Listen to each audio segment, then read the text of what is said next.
अपनी औलाद की अखलाकी तरबियत भी करो मेरे भाई। अपनी औलाद को तौर तरीका सिखाओ जो इस्लाम ने सिखाया है।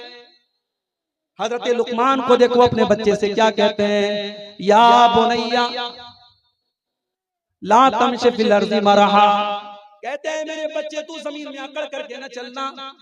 इन्नल्लाह ला युहिब्बु कुल्ला मुख्तालिन फखूर, है मेरे बच्चे अल्लाह ताला अकड़ने वालों को, घमंड करने वालों को पसंद नहीं करता है। और कहते वला तुसइर खद्दक लिन्नास, है मेरे बच्चे तू गाल फुला करके लोगों से न मिलाकर। और फरमाते वक्सिद फी मशीका, जब तू चला कर तो तेरी चाल में मियां न रवि होनी चाहिए, तू अकड़ करके न चला कर। वगुज़ुज़ मिन सौतिक, जब तू बात करे तो तेरी आवाज पस्त होनी चाहिए, तू चिल्ला चिल्ला के बात न किया कर। अगर आप अपने बच्चों को ये तालीम देंगे, आपके घर में बच्चों की आवाज से पता चल जाएगा आपने बच्चों की तरबियत कैसे की है। जिस घर से बच्चों के चिल्लाने की आवाजें आए, जिस घर से औरतों के चिल्लाने की आवाजें आए, जिस घर से जवान लड़कियों के चिल्लाने की आवाजें आए, समझ जाओ उस घर में माँ बाप अपने बच्चों की तरबियत नहीं करते।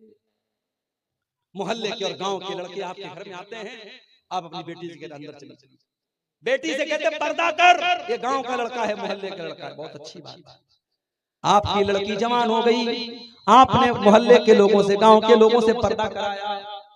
आपकी लड़की की खाला का बेटा आया, आपकी लड़की के सामने जाके बैठा हुआ है, बंद कमरे में दोनों बैठे हुए हैं, मोबाइल देख रहे हैं, आपको कोई चिंता नहीं, कहते वो तो खाला का लड़का है, मामू का लड़का है, चाचा का लड़का है। मेरे प्यारे साथियों कान खोल करके सुन लो, जिस तरीके से अपनी जवान बेटियों को अपने गांव के बच्चों से बचाते हो, उसकी खाला के लड़के से भी बचाओ, उसके मामू के लड़के से भी बचाओ, उसके चाचा के लड़के से भी बचाओ, क्योंकि ये रिश्तेदार आपकी बेटी के लिए गैर महरम है, और गैर महरम से आपकी जवान बेटी को पर्दा करना है। आपके घर में अगर देवर और भाभी के बीच में पर्दा नहीं हो रहा है तो देवर और भाभी के बीच में भी पर्दा होना चाहिए। अगर देवर जवान है, अगर देवर बड़ा है, भाभी से देवर से हंसी मजाक हो रहा है, बेहुदा और गलत बातें हो रही हैं, याद रखो मेरे भाई, देवर भाभी के बीच में ये इस तरीके की बातें हराम है, गलत है, नाजायज है। अगर जीजा साली के बीच में, अगर जीजा साली के बीच में बेतकल्लुफी हो रही है और जीजा अपनी साली को बाइक पर बिठा करके घुमा रहा है और अकेले ले जाकर के तफरीह करा रहा है, ये भी गलत है। कान खोल करके सुन लो,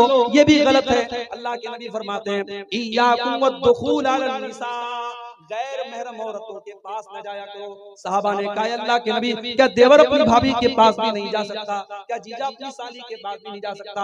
आपने फरमाया अलहम वल मौत, देवर तो अपनी भाभी के लिए मौत है, जीजा तो अपनी साली के लिए मौत है। यानी ये वो रिश्ते हैं जिन रिश्तों को आदमी समझता है, बहुत हल्के में लेता है, मगर ये रिश्ते घर को बर्बाद कर देते हैं, ये रिश्ते रिश्तों को तार तार कर देते हैं। इसलिए देवर और भाभी के बीच में और जीजा और साली के बीच में भी एक पर्दा होना चाहिए, एक पाबंदी होनी चाहिए। मेरे भाइयों, हमें और आपको अपने घर की तरबियत इस तरीके से